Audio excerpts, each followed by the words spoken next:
John W. Saunders, also known as John Quaid, will speak to us on the philosophy of the screenplay.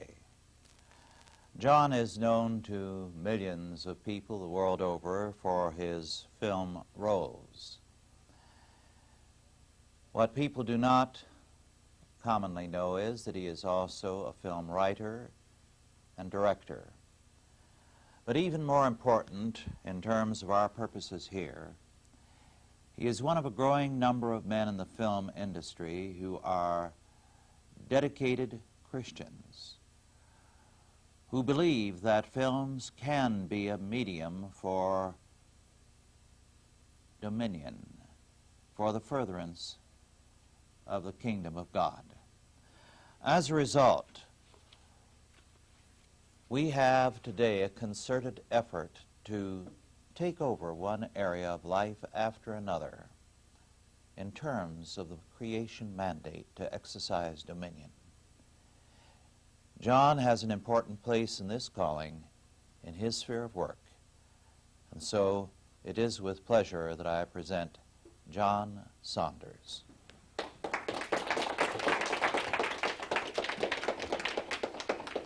Thank you, Rush.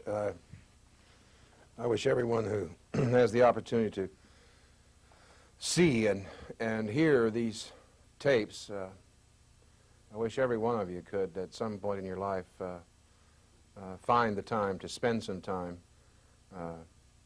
in Dr. Rushton's works, and perhaps spend some time eventually at Chalcedon, and have the opportunities that I've had and know the immense joy that I've had the last few years in working with Dr. Rushton and Otto Scott and R.E. McMasters and Jim and everybody that you've heard speak today. It's been one of the really unique joys of my life, and I think it would perhaps be the same for almost any man. It's film and television, as a further development of the film medium, has become almost the single most dominant form of mass popular communications in the 20th century. It's to a great extent replaced scholarship and reading and genuine study. And it has become our primary medium for news, weather, and sports, of course, but also for drama and for forms, for a method, as a method of expressing new ideas and new concepts. It's probably unparalleled. But as I was talking to Dorothy Rushton earlier this morning, we made note of the fact that film and television has come such a very long way in such a very short period of time.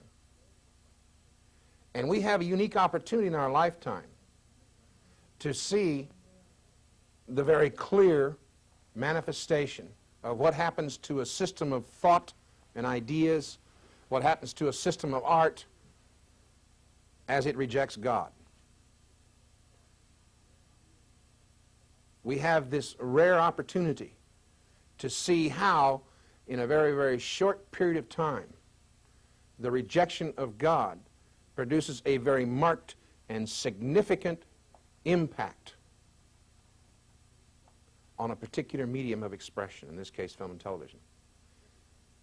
Now, the two essential ingredients that in virtually everything that man does are form and content. We've all talked today in one way or another about form and content. Content, of course, being the meaning of a particular effort, whether it be building a hammer to accomplish a particular purpose, or whether it be constructing a film to accomplish a particular purpose. Everything has a certain meaning to it, sometimes confused, depending upon who the manufacturer or producer of the medium is, or the object in question. But every single expression of man has meaning, art being almost preoccupied in these days with meaning, And yet at the same time we find it's almost incapable of imparting any true meaning. Since content is the meaning of a work of art, form is the concrete expression of that meaning. And the form always follows content, never the reverse. When we interpret the form, then we look for content, then we look for its meaning. But initially, the original creator, not now speaking of man as being the original creator in the same sense that God is, but man the recreator. When he creates something, he creates it first from an idea which has a particular meaning to himself. And then he proceeds to bring form to that idea, to express it in some way or another. So content always precedes form. Form always follows content. Unfortunately, in the modern world, with the rejection of God, we have also rejected meaning in terms of the humanist frame of reference. That's the primary goal of humanism, to obliterate God from the universe, to totally abolish anything which smacks of true Christianity and true religion, and erect in its place a new God and a new religion.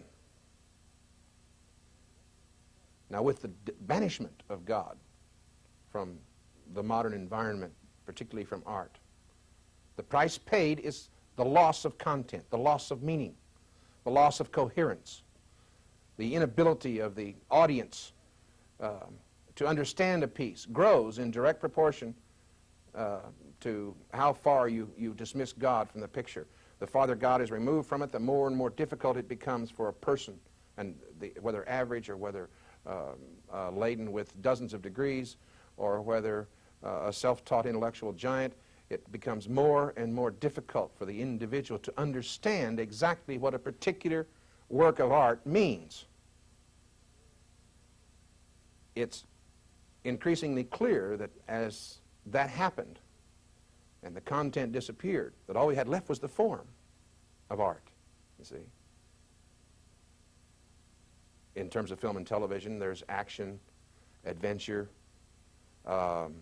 sexual themes, violence, comedy, many, many different varieties of these forms of expression in film. But as the content disappeared, we saw more and more concentration on the form of the work. And since form is nothing more than that which is perceived through the senses insofar as the art experience is concerned, all right, eventually the price you pay for it is that you have to continually exaggerate the form more and more and more in order to make the point. You see? Since the filmmaker himself or the artist himself doesn't know what the point is because he's rejected God and therefore all meaning and a foundation of meaning, and since the only thing he's got left to work with is the mere form, he will push that form to its maximum limit in order to sustain his basic presupposition, which is that God doesn't exist. Or if he does exist, in some cases he's irrelevant. But you have to exhaust that form. You have to exhaust its potential. There's only a limited number of forms available. Violence is not merely an integral part or expression of a character's content and meaning. Violence becomes violence for its own sake. You see. Sex, from the humanistic perspective, is not a valid expression between a man and a woman within marriage. Sex now becomes an instrument by which one another is manipulated. And any form, since even that form outside the bounds of marriage in a film is going to eventually exhaust itself and we'll lose interest in it and get bored by it, then we must begin to further manipulate that form of sexual expression on film to the point to where sadomasochism, homosexuality, lesbianism, various other kinds of possible sexual expressions pretty soon begin to become suggested stronger and stronger until finally, when that form has exhausted itself, someone will go all the way and show it all in all of its boldness on camera. And then there will be a great deal of verbal diatribe about what this means for the further advancement of art. And, you know, you sit there in the audience and you just want to go, wow. But somehow it chokes in your throat, you see. Because you wonder, where's the alternative? And that's really one of the questions that we want to try to answer today. The humanistic hope, then, comes down to nothing more than the mere manipulation of the audience through the senses. And in all of his screaming for liberty, for the freedom of expression, the artist eventually ends up being, the humanistic artist eventually ends up being a tyrant who sees to it that the form is so manipulated in such a heavy-handed manner that he literally drives the point right between your eyes and right into the very seat of your brain in such a manner that you cannot possibly think anything other than what he wants you to think. So the humanistic concept of liberty really means liberty for the artist and not for the audience, you see. Now, if we go back and look at a kind of a short history of film, there's been kind of an interesting series of developments in very rapid succession. Again, going back to what Mr. Rushdie and I were talking about earlier. We saw, just after the turn of the century, we saw the silent film come in. They were usually very short one-reelers, usually only a few minutes long, very, very simple plots, actually modeled on very simple morality plays, many of them. I don't remember the exact length, but I think the original Great Train Robbery was something like 3.5 or 4 minutes long, very short film. But as time progressed, of course, and bear in mind that at this time we had not totally rejected consciously the Christian basis for the American experience, the American idea, you see. And so the films that were made were very simple in their plot structures and very simple in what they sought to teach. Right is right, wrong is wrong, there is good and evil, etc. The premises were very simple within the context of very simple plays, because most filmmakers at that time perceived the audiences as being very, very simple also. And many of them were, because much of the audiences at that time were not simple intellectually, but they were simple in terms of their understanding of America and our speech, and because many were immigrants. And many of the early theaters were filled by immigrants, and that's how they first learned to speak, as many of our children today first learn to speak from watching television. See, perhaps there's a parallel there. Maybe our children are also immigrants. The point being that within a very short period of time, by the 1920s, you see, we saw sound introduced. And within 2 or 3 years thereafter, the first color films began to be produced.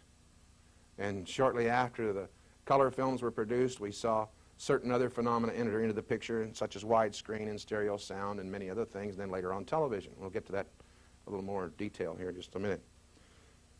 But the point is that as the form developed in film, and we found all these different ways of expressing and all these different techniques, new techniques, sound, color, widescreen, etc. As these techniques developed almost on a linear line, we saw at the same time in the 20s, and to a certain extent before that, the invasion of new philosophies, mostly from Europe and elsewhere, such as socialism, Marxism.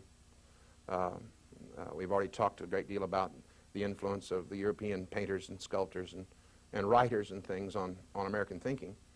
But as the form was developed, it seemed as if the content was going negatively.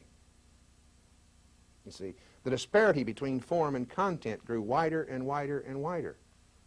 And right after World War I, we had many GIs come back and many, many Europeans who came to this country who got involved in filmmaking.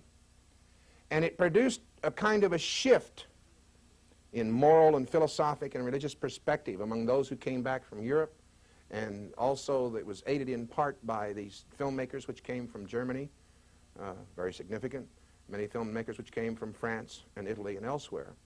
And they began to import some of the European perspective into filmmaking, but it was modified and kept in check because the American idea, based on the Christian scriptures, was still very, very dominant, you see, among the masses. And they couldn't very well bring in these new ideas and dump them on the masses right off the bat and expect it to work, because it would have failed totally, you see. But what we had was a depression, and then World War II. And to a certain extent, World War II in the film community kind of checked the decline, in the sense that we went back to patriotism, the traditional American values, and all those things that we were fighting the war for. You see, God, mother, and apple pie. You see, we went back to those. But bear in mind that as we went back to them, we had already divorced ourselves to a certain extent from the godly basis. The process was continuing to decline. Again, after the war, World War II, we saw yet another group of GIs return from Europe, and also a group this time from the East with its heavy pantheist influence. We also saw many more European filmmakers this time invade us almost deliberately, La Dolce Vita, and many of the Italian and German and Spanish films suddenly became the new art films of expression. And there was an audience there for them, you see. Well, as the films continued to decline, we saw very few filmmakers who could stand the test of all these changes that were happening in the film industry. One exception to that was John Ford. There is probably no film director in the 20th century, other than D.W. Griffith, who was a great silent film director. There's probably no director in American film history which has been written about more, who has been cussed more and discussed more than John Ford.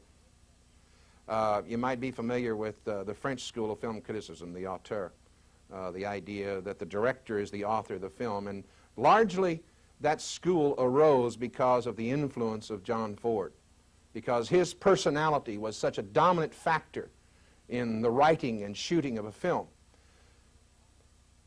He became almost the model film director for everyone.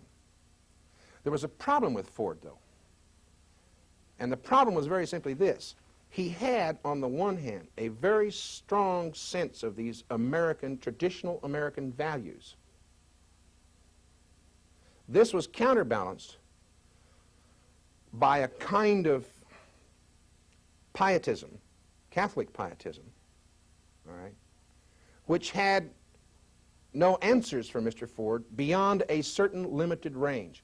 When he got beyond these traditional American values, you see, he had certain problems in distinguishing between that which was really American and that which was false, or which was a pseudo-American idea. Now, I'll give you an example of what I'm talking about. The critics have all hailed Grapes of Wrath, all right, Steinbeck's piece.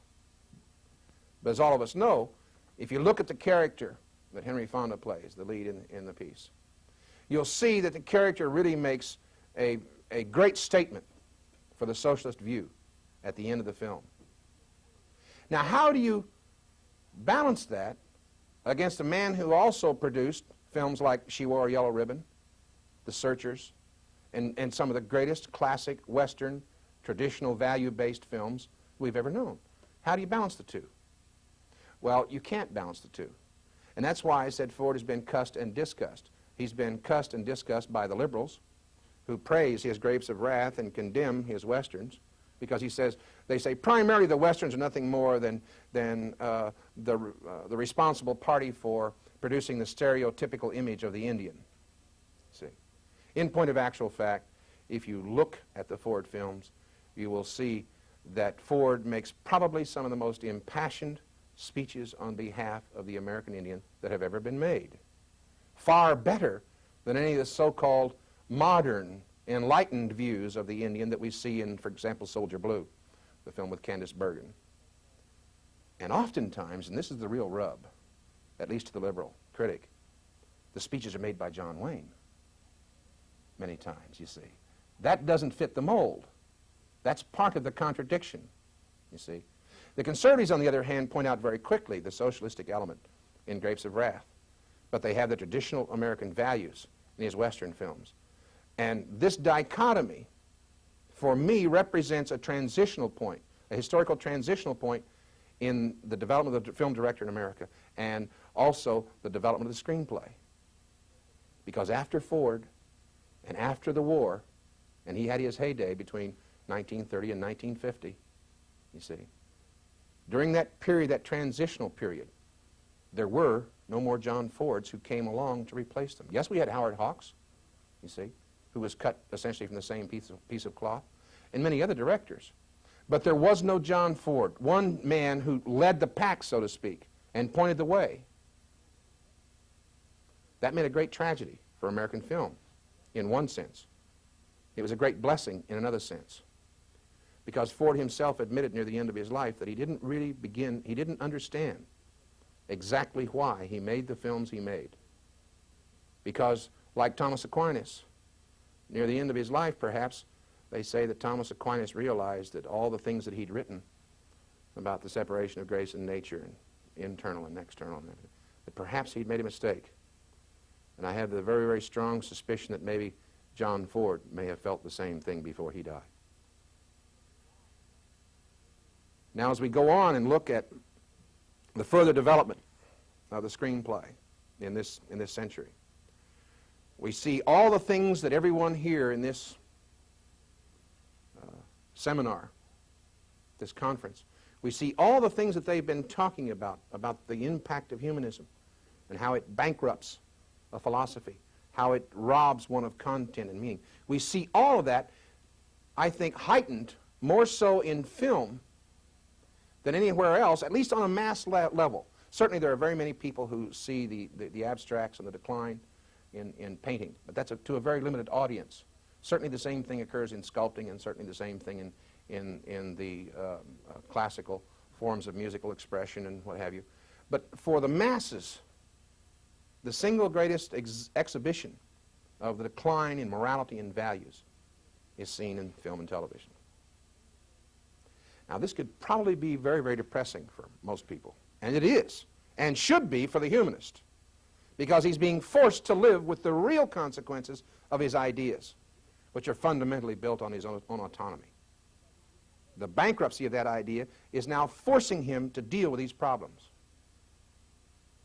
Now, the question is, what's the Christian solution to this situation? Well, in the Christian system of thought, content comes from what we believe about the nature of God, man, and the cosmos. And that belief is found and set forth for us in the Scriptures.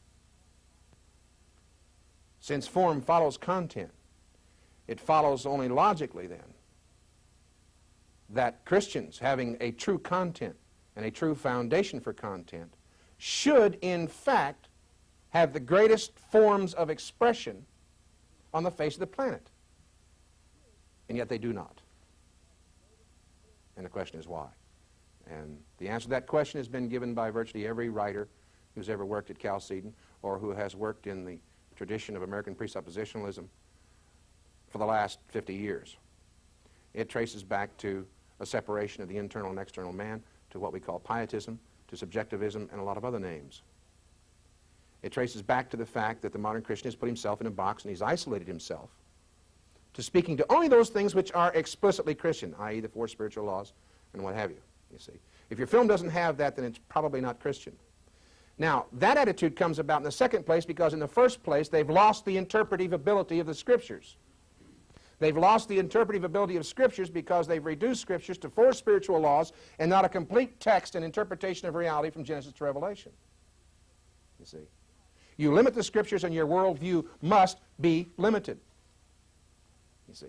You cannot limit the Scriptures, and the minute you do that, to the extent that you limit them, you limit your ability to interpret reality and to function therein.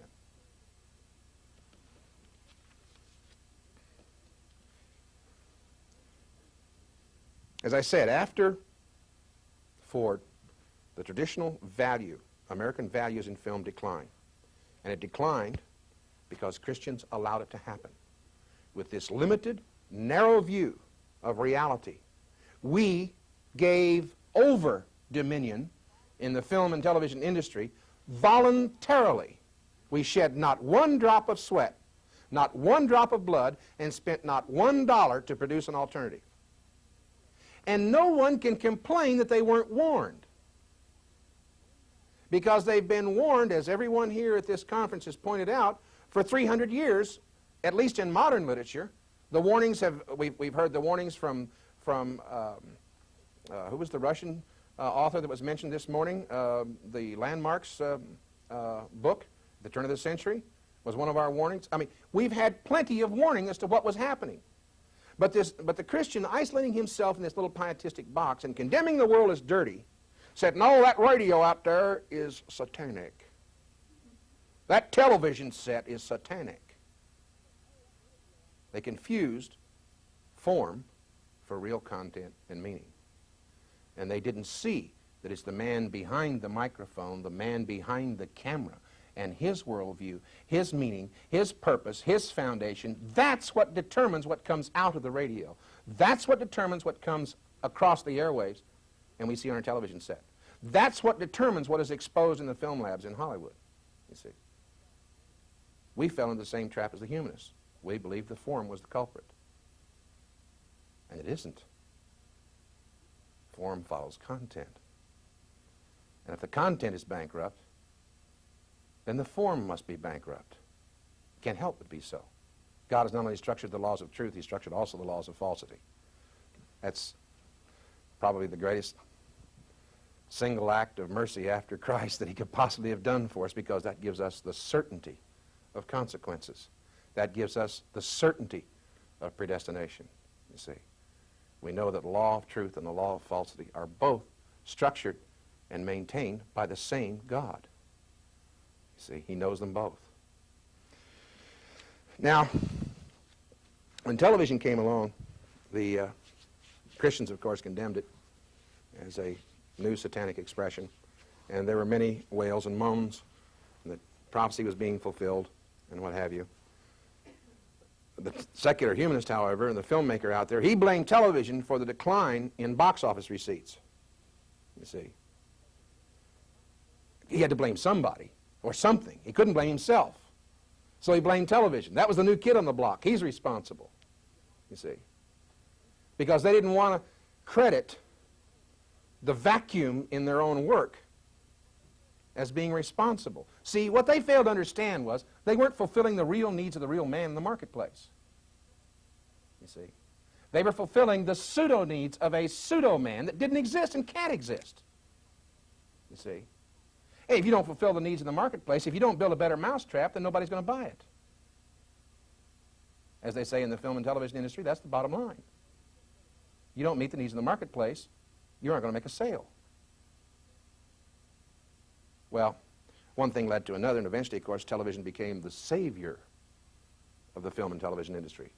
They began to gobble up product, not just by the hour or the day, but by the month, by the year. They were making television sales of 250 films in a package to one network. A film sale involving 40 years of effort.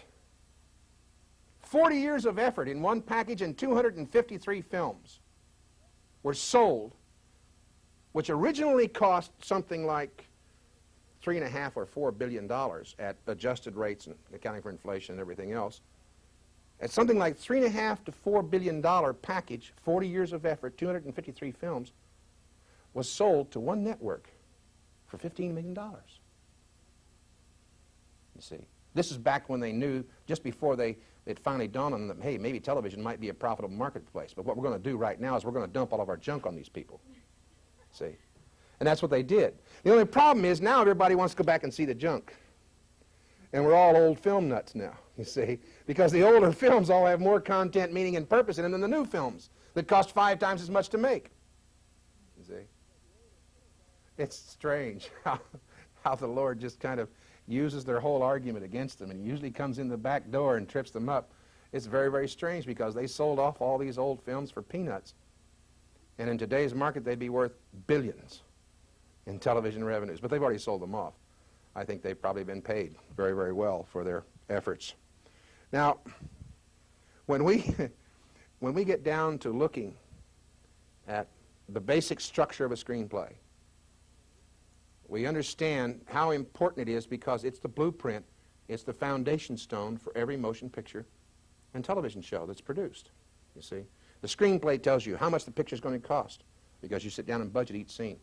It tells you how many actors you're going to need, how many cameramen, how large the crew is going to have to be, where it's going to have to be shot, what kind of sets you're going to need. All of those factors the screenplay tells you in terms of form. But it also, in the dialogue and with characters in situations, all right, all these diverse elements come together and produce a meaning, you see. Every little frame in a television or in a film, you see, cumulatively, a whole series of frames make up a scene or a shot, you see. Each frame has its own unique identity and meaning, but the whole together also has a larger meaning. All right? Now, the content of the screenplay, however, is lost, as we said earlier, when you depart from God.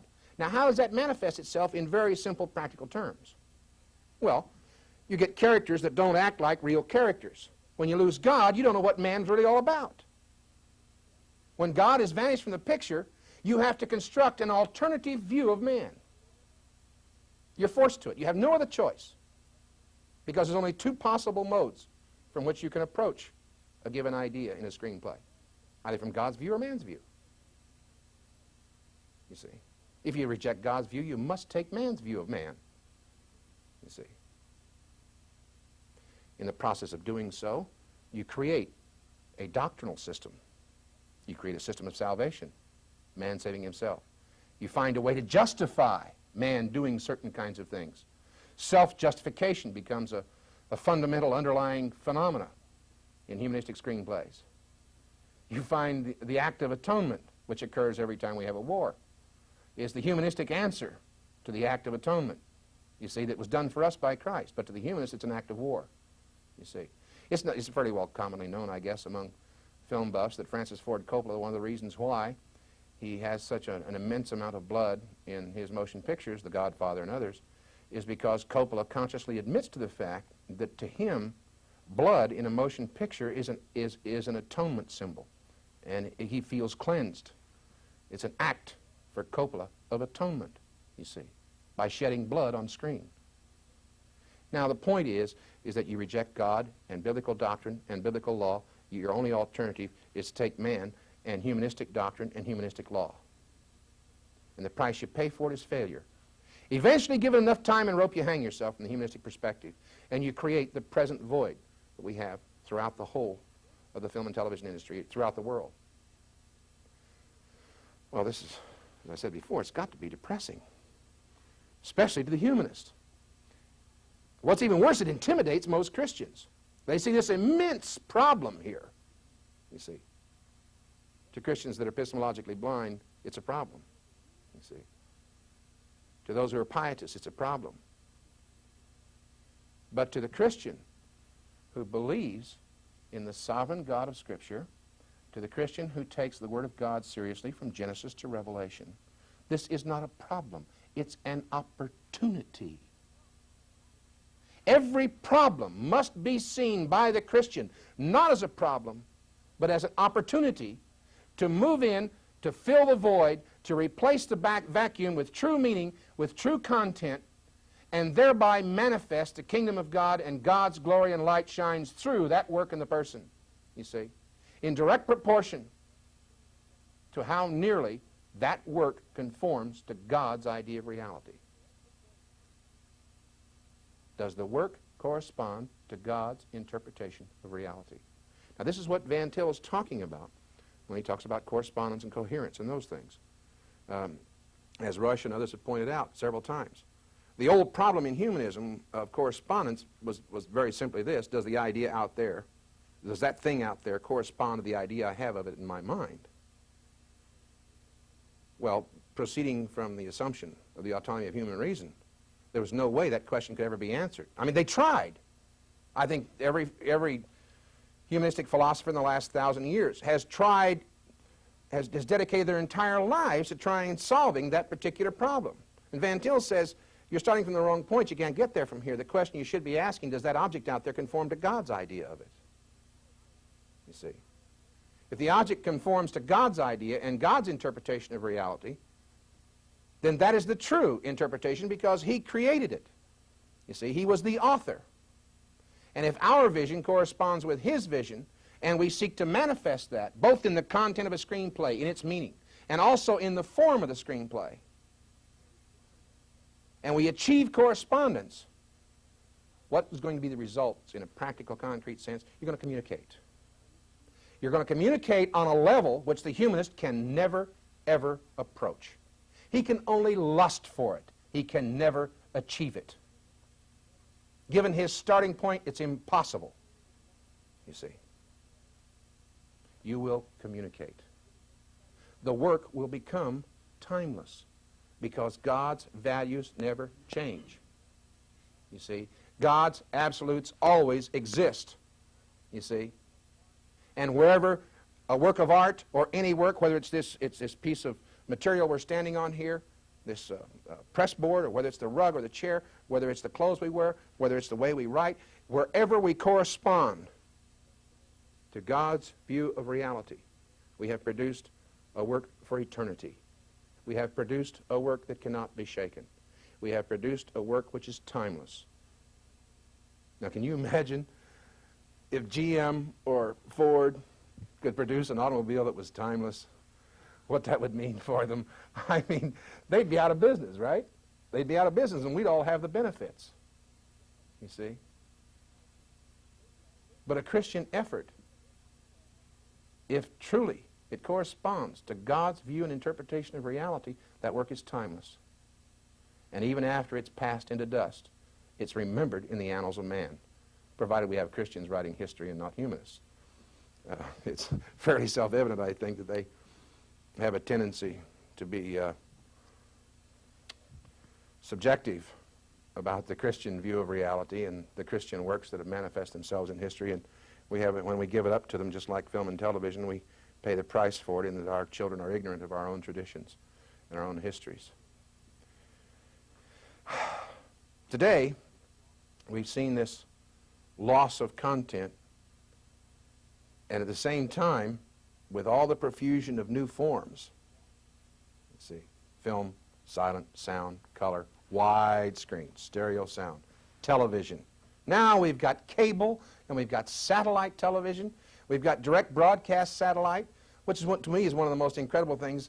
I don't know why they didn't think of it sooner. They probably did, but they had some other reason for not doing it. But now they've finally got the idea that they can take, instead of a 10-watt transmitter in space for a television signal and 22-foot dishes on the ground, you can put a 100-watt transmitter up there and use an 18-inch dish on the ground.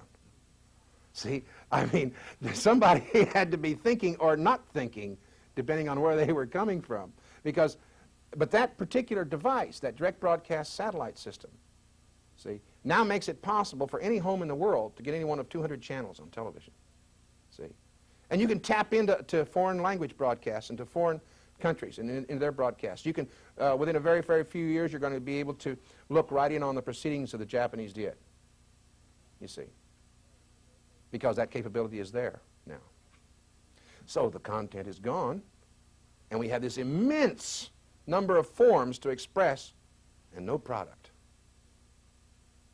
No product that anybody wants to deal with for longer than 30 seconds or the time it takes to get their check and deposit in the bank, and then hopefully it'll clear. You see. What an opportunity. What an immense opportunity. It seems to me like the opportunity is so great that it could easily overwhelm us all if we stop and think about it too long. Like we were talking about earlier between the sessions. The Lord doesn't often tell us what He wants us to do or where we're going to go in life, because if we really knew, we'd be scared to death and we wouldn't do it or wouldn't want to do it. But you look at the immense amount of opportunity that God has created. What a bountiful God we have, that He would allow this situation to develop to where we can with virtually minimal expenditures in terms of capital, with a lot of intellectual effort. And by taking God at His word, in which He says, do this and live, do that and die, I guarantee both. By taking God at His word, studying to show thyself approved, and by the application of a little capital, within 5 to 10 years, the entire Christian worldview could dominate the whole of film and television. And that's the vision we have before us. Now, a lot of people, a lot of Christians, who have heard me say this, and this is not the first time, as some of you may know, that I've said this. A lot of them who've heard me say this have said, but John, is it really possible? Can we really believe in that? Can we really hope in that kind of thing? And I said, well, obviously, since you're asking that question, you don't understand the nature of the God you're dealing with. So we'll reduce it to something a little more mundane and just give some practical illustrations. You've all seen Chariots of Fire, I take it. You see. Now, there's a motion picture that every studio in Hollywood turned down, right? I mean, this shows you how brilliant they are. Every motion picture studio in Hollywood turned it down. And finally, some ding-dong back east, he was called a ding-dong by many people who, when it found out he bought the picture, they all said, well, he's another graduate of ding-dong school. But he bought the picture, put the necessary money in it to distribute it. There's an Academy Award winner.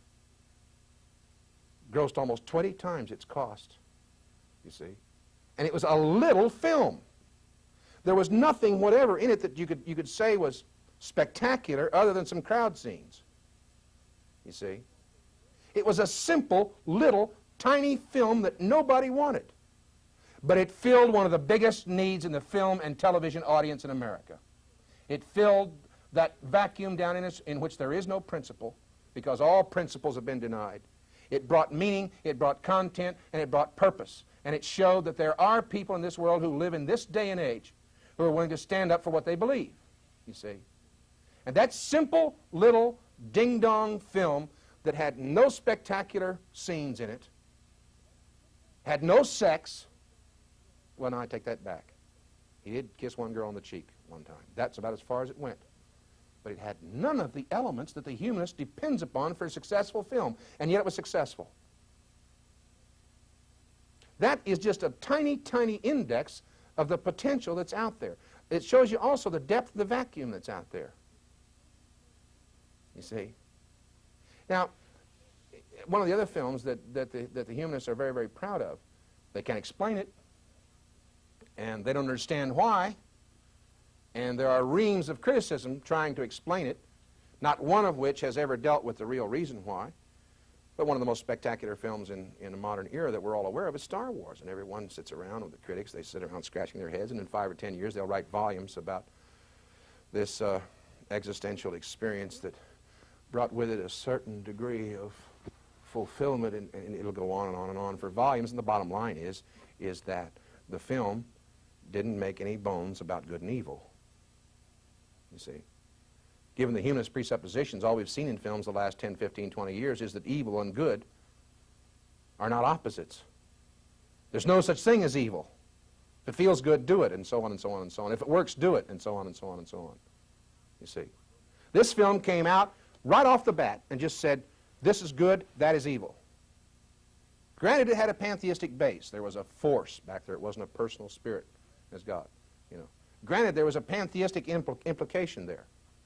But even that pantheistic implication was enough to create a clear division between good and evil, because Lucas contradicted himself. You see, he wasn't consistent with pantheism. It created enough of a difference between good and evil that it fulfilled a need in the audience out there. You see, that's why it was successful. Forget all the reams of criticism, you know. They haven't hit the nail on the head, and they never will. Given their starting point, they can't get there from here. Now, we come down to a couple of more examples, which are films you've probably heard virtually nothing about. Well, I know 2 or 3 of you have because you talked to me about them. But there's a filmmaker now in Hollywood who is very much cut from the same piece of cloth as John Ford. And his name's John Millions. who did the film Uncommon Valor, and most recently Red Dawn. Now, Mr. Milius is not well received in Hollywood, you see. His films have not been reviewed well. They have been criticized heavily. In fact, one liberal critic in Los Angeles spent days in a whole series of articles condemning the obvious conservative expression in Red Dawn. You see. He spent days in a whole series of articles. But you don't see much about Red Dawn on all the talk shows. You don't see much about Red Dawn outside of the literary critics, the movie critics, you see, because it's a non-film. Uncommon Valor was a non-film.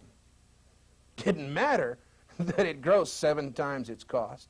It doesn't matter, you see, that Red Dawn may very well do 12 to 15 times its cost within the first year of release, you see. Facts in the case are that it's a non-film because it doesn't give the right worldview. The fact that it's successful must be denied at all costs, because every time the opposition has a successful film, it convicts the humanist of the bankruptcy of his own ideas. Do you want to know something that really, if you sit back and look at all the directors in the history of film, in television, okay? Do you know there's only one director that's ever had more than 2 consecutive successful films in the entire history of film? And he had 7 consecutive successful films. John Milius has already had 3. Now, the director who had the 7 consecutive was Frank Capra. And look at Frank Capra's films. Mr. Smith goes to Washington. Mr. Deeds goes to town, etc., etc. The traditional American values, the conservative worldview, you see. Now look at John Milius. You see, the films, he's the conservative worldview. And he's got 3 in a row going for him now, you see. That's intolerable. Now, Milius is not a Christian, at least not one that we would call Christian in the classical sense of that term. He may believe in God. I don't know. I haven't sat down and talked to him. But it's obvious that he, like Ford, is borrowing from a source that's much, much closer to the true interpretation of reality, and hence much closer to the real needs of the real man.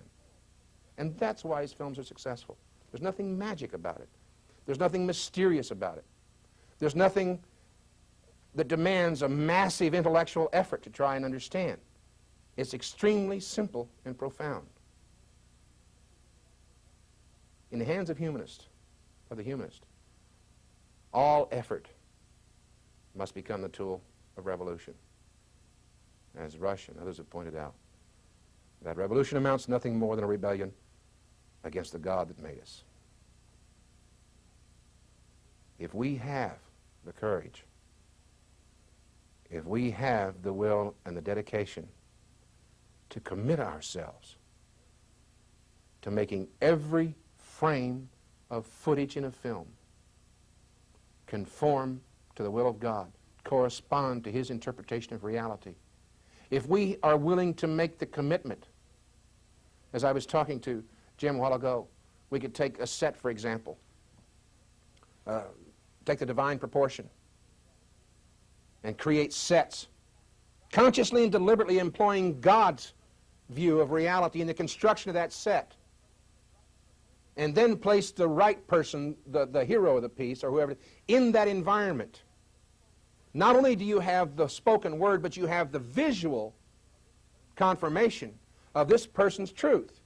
If you want to take the bad guys, for example, and you have to shoot a scene in broad daylight, but you nevertheless want to suggest to an audience that these people are evil, how do you manipulate the light such that you can convey God's truth, i.e., that on the surface these people are in this great environment of light, etc., but beneath that there is evil at work, you see?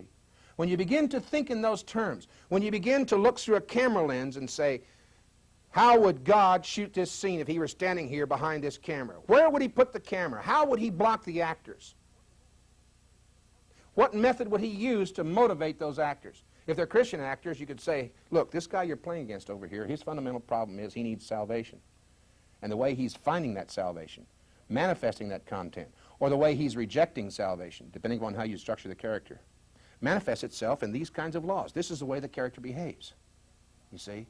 Because he's rejecting God, he's forced to behave this way. Now, evil makes perfect sense, not only in terms of the content, but in the way the characters actually act in front of the camera. They move in a scene because God has said and already decreed in his word that this is the way the character should move. If you want to know whether it's successful, whether it can be successful, I think the only thing you have to do is study to show thyself approved. Study to show thyself approved. And then commit totally. Make the maximum commitment to manifest God's truth in everything you do in making that film. And it will fulfill the real needs of the real man. And it will manifest the truth of God. And wherever you go and whatever you do, God's light will shine. The opposition will be convicted in its sin. And there, with every step, will the kingdom of God be manifest. And we will have the content of the Lord's Prayer, that the kingdom of God might be on earth as it is in heaven. Thank you very much.